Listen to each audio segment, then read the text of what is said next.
Malbecazo. Se viene el Malbecazo. Eso Malbec Cater. es una buena idea, ¿eh? Se viene el Malbecazo. Lo Muy que se bien, Núñez. viene es el Día Internacional, lo que se viene es el Día Internacional del Malbec que llega en exactamente 14 días. Así que prontito vamos a Perfecto. estar hablando mucho de Malbec.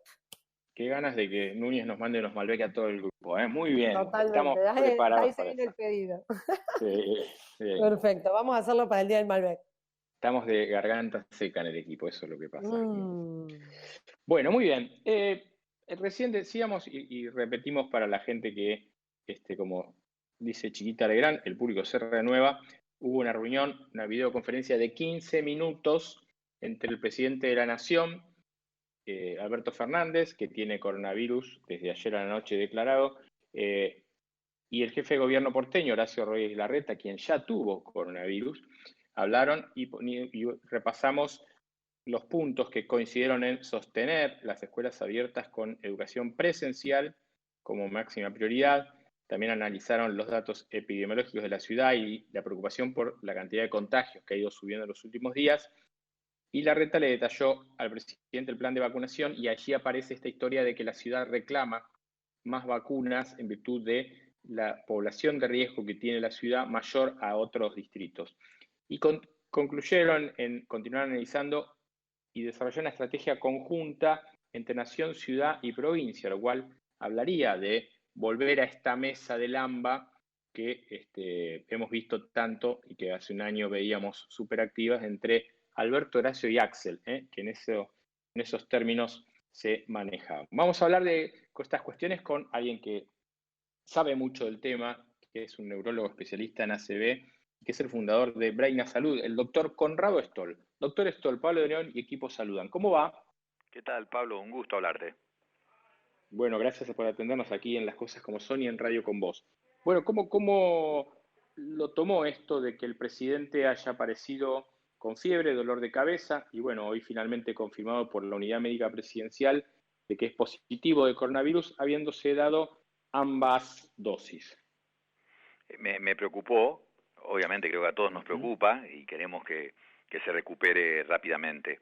Faltaba la confirmación con la PCR, aunque cuando el antígeno es positivo, lo más probable es que la PCR va a ser positiva. Al revés, no es así. O sea, si el antígeno es negativo, una persona puede llegar a tener PCR positiva de todas formas. Los dos identifican virus, pero el antígeno en una ventana más chiquita, Pablo. Por eso lo de Ezeiza era un problema, o es, me parece a mí, que a las personas que les da negativo el test en Ezeiza los dejan ir a su casa a aislarse. La realidad es que un alto porcentaje de esos probablemente se van a hacer positivos, se pueden hacer positivos en los días siguientes con una PCR. Antígeno entonces es una cosa para salir del paso, pero habiéndole dado positivo a una persona con fiebre que no se cuidaba demasiado, la verdad, o no la cuidaban demasiado, Claro, era de esperar que iba a ser claro. positivo. Espero que pase esto como una enfermedad leve o moderada, que es como debería ser en las personas vacunadas. No es una protección 100%, pero la amplia mayoría no tienen enfermedad severa cuando han sido vacunados exitosamente. Claro, a ver, yo digo, el presidente afortunadamente está vacunado con las dos dosis porque él habíamos vivido un episodio de él con una tos que aparte recurrentemente aparece en él, con lo cual, digo, teniendo aparte más de 60 años, afortunadamente el presidente está vacunado por esta cuestión de que usted decía, lo vemos, no es una persona que se cuide mucho, ¿no? Sí, de todas formas, a ver, es el presidente de una nación, entonces uno hace cuidados especiales.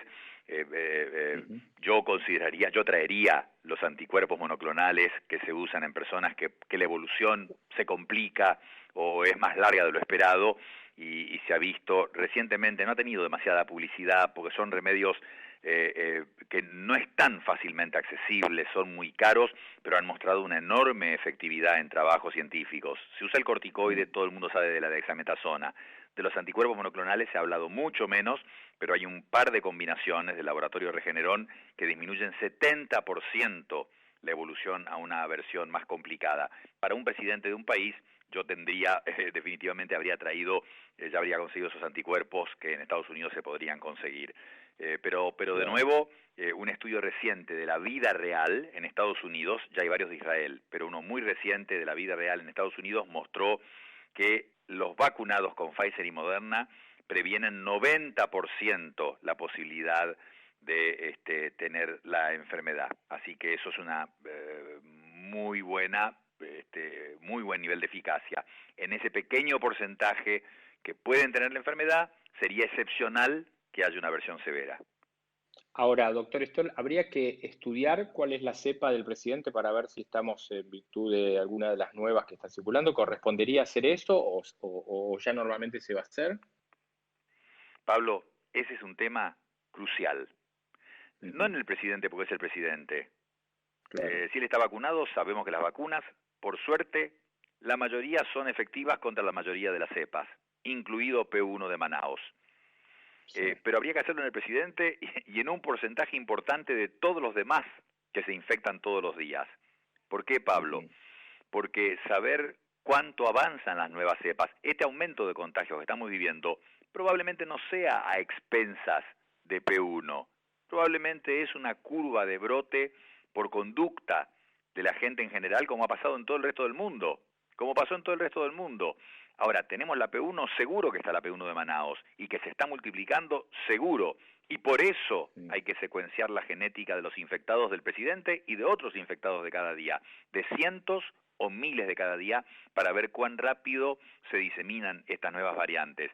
Pero creo que el brote actual es a expensas de la versión original, no pensaría que es otra.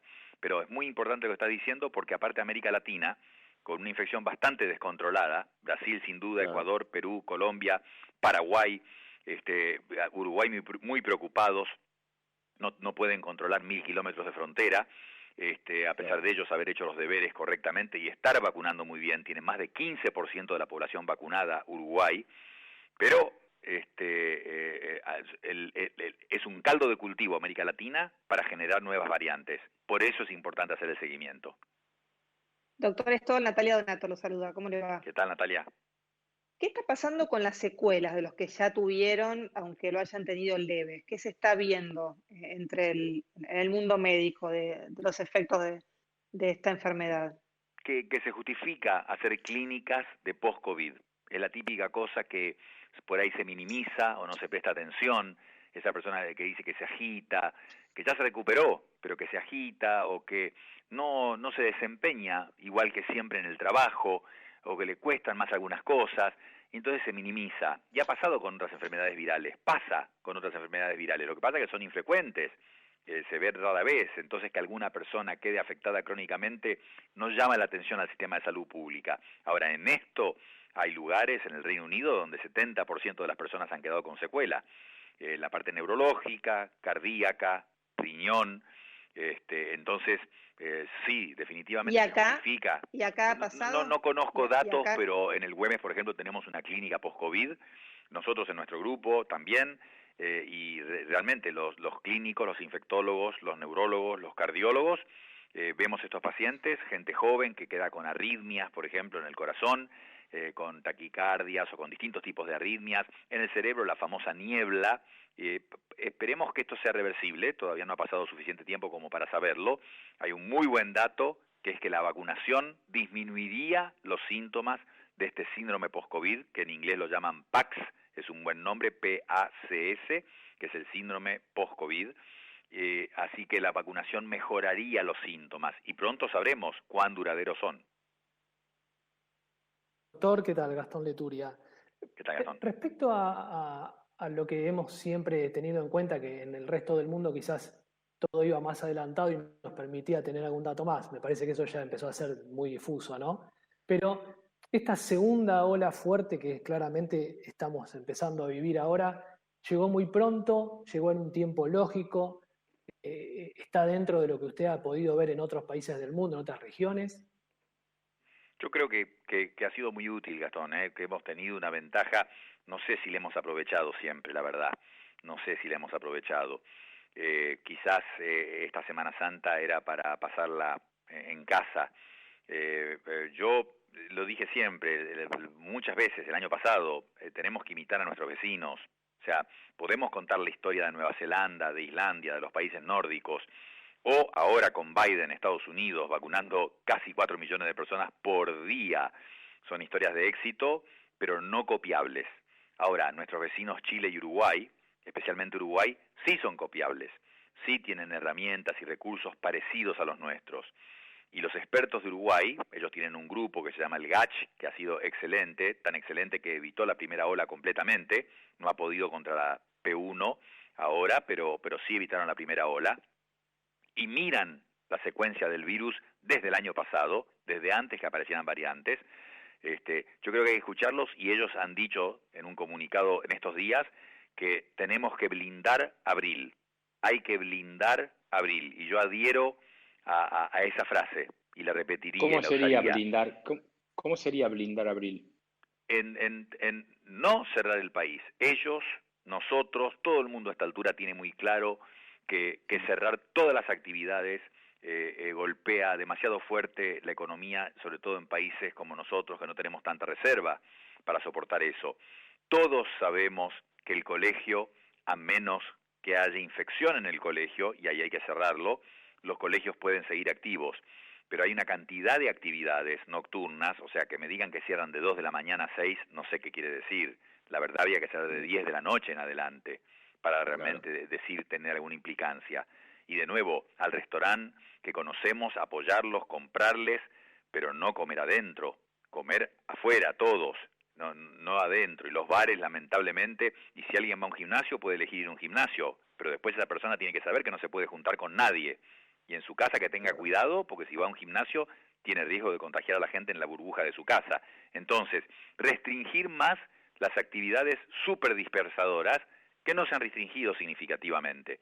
A eso se refieren en Uruguay, y yo adhiero totalmente en blindar abril, porque va a ser un mes crucial para saber si llegamos a lo que está pasando en Europa, sobre todo en Europa del Este, y ni quiero nombrar a Brasil, ¿no?, que es una catástrofe global.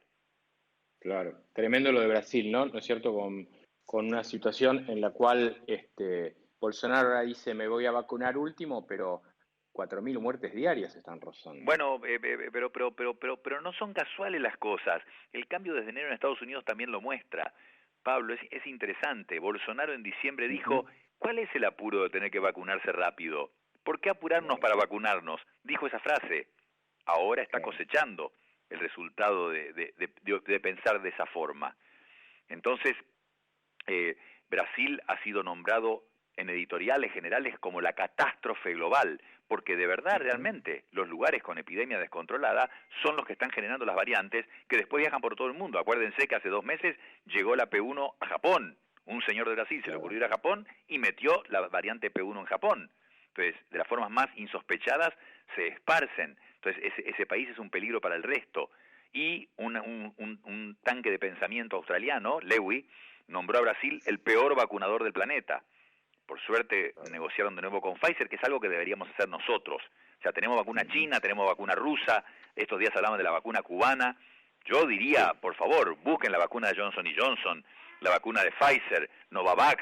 Hay muchas otras que están totalmente publicadas, que son las que creo que deberíamos estar buscando ahora. Y no tener ningún problema, porque decenas de países han comprado Pfizer sin ningún problema, ¿no? Doctor Conrado Stoll, le agradezco la amabilidad de siempre y la charla aquí en Radio con vos y en Las Cosas Como Son. Gracias, Pablo, gracias por llamar, muy buen día. Sí, feliz Semana Santa, muchas gracias. Bueno, muy bien, clarito, como siempre, el doctor Conrado Stoll. Alejandra Arce.